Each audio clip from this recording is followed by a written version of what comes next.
अब से ठीक 23 घंटे बाद भारत के वैज्ञानिक इतिहास रचने जा रहे हैं। कल शाम 6:04 पर चंद्रयान-3 चांद की सतह पर उतरेगा। बेंगलुरु में इसरो के कमांड सेंटर में साइंटिस्ट चंद्रयान-3 की हर हरकत पर लगातार नजर बनाए हुए हैं। और इसरो के मुताबिक चंद्रयान-3 राइट टाइम पर है। इसरो ने आज बयान जारी करते हुए कहा कि चंद्रयान की सेहत बिल्कुल ठीक है। इसरो ने बताया कि मिशन तय समय पर है, सिस्टम की नियमित जांच चल रही है, सफर आराम से जारी है। यानी अब तक चंद्रयान-3 की लैंडिंग की टाइमिंग में कोई बदलाव नहीं आया है। अबॉर्ट करने का कोई चांसेस नहीं है। वो सभी मशीनरी है और इक्विपमेंट्स है, वो सभी तैयार हुआ है, इसलिए अबॉर्ट करने का चांसेस बहुत कम है। इसरो ने ये भी बताया कि बेंगलुरु में मिशन ऑपरेशन कॉम्प्लेक्स के अंदर माहौल ऊर्जा और जोश से भरा हुआ है। यानी चंद्रयान-3 की चांद पर लैंडिंग की टाइमिंग में फिलहाल कोई बदलाव नहीं है। दरअसल इसरो के वैज्ञानिकों ने कल एक बयान जारी कर कहा था कि अगर चांद पर हालात अनुकूल नहीं रहे तो लैंडिंग 4 दिन के लिए टाली भी जा सकती है। और इसका फैसला चांद पर लैंडिंग से 2 घंटे पहले लिया जाएगा। लैंडर मॉड्यूल की सेहत चेक की जाएगी। कोई और मुश्किल तो आने वाली है नहीं और हम पूर्णतः 30 अगस्त को ही चंद्र पे उतरने का प्रयास करेंगे।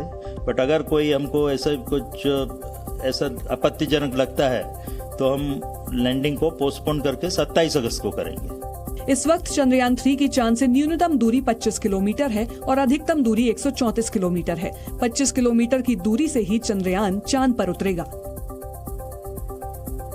इस बीच चांद पर उतरने से पहले चंद्रयान-3 ने बेंगलुरु में इसरो के कमांड सेंटर पर चांद का ताजा वीडियो भेजा है। ये वीडियो तब बनाया गया जब लैंडर चांद के चक्कर लगा रहा था। और ये वीडियो चंद्रयान-3 में लगे चौथे कैमरे ने बनाया है। कैमरे में साफ दिखाई दे रहा है कि विक्रम लैंडर चांद के चक्कर लगा रहा है। चांद की सतह साफ दिखाई दे रही है। इसमें छोटे बड़े गड्ढे भी दिखाई दे रहे हैं।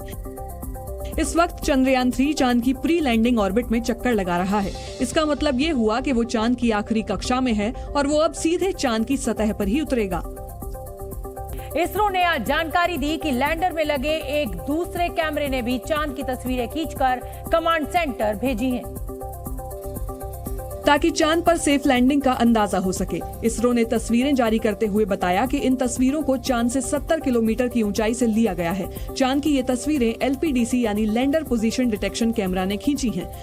LPDC चांद पर विक्रम लैंडर की सही पोजीशन पता लगाने में मदद करेगा। इसका मतलब ये हुआ कि LPDC चांद पर लैंडर के उतरने की सही जगह का पता लगाने में मदद करेगा। उतार के आखिरी क्षणों में जो तस्वीरें लेंगे उसके आधार पर ये सॉफ्टवेयर ये तय करेगा कि उतरने की जगह पूरी तरह से निरापद है या वहाँ कोई बोल्डर्स हैं। LPDC चांद से कुछ किलोमीटर की ऊंचाई से तस्वीरें खींचेगा, फिर अपने सिस्टम में पहले से मौजूद डेटा के साथ मिलान करके लैंडर की सही पोजीशन के बारे में सलाह देगा। पूरा हिंदुस्तान चंद्रयान-3 की सफल लैंडिंग का इंतजार कर रहा है। सारी परिस्थितियां अनुकूल रही तो चंद्रयान-3 की सॉफ्ट लैंडिंग की प्रक्रिया बुधवार शाम 5:45 पर शुरू की जाएगी, जो 6:04 पर लैंडिंग के साथ पूरी होगी। और इस पूरी प्रक्रिया को विज्ञान की भाषा में पावर डिसेंट कहा जाता है। लैंडिंग की प्रक्रिया में 15 से 17 मिनट का समय ऐसा होगा जब चंद्रयान-3 का इसरो के कंट्रोल रूम से संपर्क खत्म हो जाएगा। यानी 15 से 17 मिनट तक इसरो के वैज्ञानिक विक्रम लैंडर को ना तो कोई कमांड दे सकेंगे और ना ही विक्रम लैंडर अपने बारे में कोई जानकारी या अपडेट कंट्रोल रूम तक भेज पाएगा। लास्ट के जो मिशन के ये 15 से 17 मिनट है, ये बहुत ही क्रूशल है और इसी दौरान हम लास्ट मिनट भी चूक गए थे चंद्रयान-2 के समय पे, तो डेफिनेटली इससे प्रेशर और ज्यादा बढ़ जाता है। ये वो 17 मिनट होंगे जब चंद्रयान-3 एकदम अकेला होगा और चांद की सतह पर उतरने से जुड़े सारे फैसले उसे खुद ही देन एंड देयर यानी तभी और वहीं लेने होंगे, और वो भी कुछ ही सेकंड्स में। चांद की सतह के हालात को देखते हुए विक्रम लैंडर को चंद सेकंड्स में ये तय करना होगा कि उसे वहाँ उतरना है या नहीं, और अगर नहीं उतरना है तो कुछ ही पलों में उतरने की अगली जगह भी उसे खुद ही चुननी है। उस समय पर उसको वहाँ पे उतारने के पीछे डेफिनेटली एक बिगेस्ट रीजन है कि उस समय चंद्रमा पर जो है वो उजाला रहेगा, सूर्य उदय रहेगा, और सूर्य उदय का ही समय हम लोगों ने चूज किया क्योंकि चंद्रमा पर जो है वो 14 दिन जो है वो उजाला रहता है और 14 दिन जो है वो अंधेरा रहता है। चांद पर चंद्रयान-3 की सफल लैंडिंग के लिए ये 15 से 17 मिनट बेहद महत्वपूर्ण और क्रिटिकल हैं। इसलिए दुनिया भर के साइंटिस्ट उस समय को 15 मिनट्स ऑफ टेरर यानी दहशत के 15 मिनट बता रहे हैं। आखिर उन 15 से 17 मिनट्स में क्या कुछ होगा और कैसे होगा? ऐसे कई सवाल हैं जिनका जवाब हम आपको बताने वाले हैं। अब हम जो बताने और दिखाने जा रहे हैं उसे ध्यान से देखिए, क्योंकि हमारी कहानी के अगले कुछ मिनट आपको चंद्रयान 3 की लैंडिंग के उन 15 मिनट्स के हर पहलू, हर घटना की जानकारी देंगे। लैंडिंग की प्रक्रिया शुरू होने से ठीक पहले तक विक्रम लैंडर 25 गुणा 134 किलोमीटर के ऑर्बिट में चांद के चक्कर लगाता रहेगा और जब वो चांद के सबसे करीबी छोर के आसपास पहुंचेगा तब लैंडर के पावर डिसेंट यानी चांद पर उतरने की प्रक्रिया शुरू होगी। उस वक्त समय होगा बुधवार शाम 5:45। पावर डिसेंट से लैंडिंग तक की प्रक्रिया को 4 चरणों में बांटा गया है। Rough braking phase, attitude hold phase, fine braking phase और टर्मिनल डिसेंट फेज। 2019 में चांद पर भेजे गए चंद्रयान 2 के साथ जो तकनीकी दिक्कतें आई थीं, वो इन्हीं 15 मिनट के दौरान आई थीं। इसरो के वैज्ञानिकों के मुताबिक चंद्रमा की सतह से 7.42 किलोमीटर की ऊंचाई पर फाइन ब्रेकिंग फेज के दौरान चंद्रयान 2 में दिक्कत आई थी और वो चांद की सतह पर गिरकर क्रैश हो गया था। Last time we could not achieve because we till this phase we did very well last time also, but the landing portion only we could not achieve properly. So definitely that's what this time it's a very anxious moment.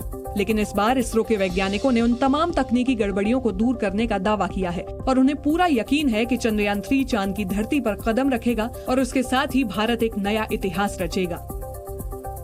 तो चलिए अब एक एक करके आपको बताते हैं कि उन 15 से 17 मिनट्स के 4 चरणों में चंद्रयान 3 क्या कुछ करेगा। पावर डिसेंट की शुरुआत होगी रफ ब्रेकिंग फेज के साथ। जैसा कि नाम से ही क्लियर हो रहा है, इस फेज में चंद्रयान 3 को अचानक और तेजी से ब्रेक लगाना होगा, यानी अपनी रफ्तार एक झटके में कम करनी होगी। एक ब्रेकिंग फेज पूरा करने के लिए चंद्रयान के पास 690 सेकंड्स यानी 11 मिनट 30 सेकंड्स का समय होगा।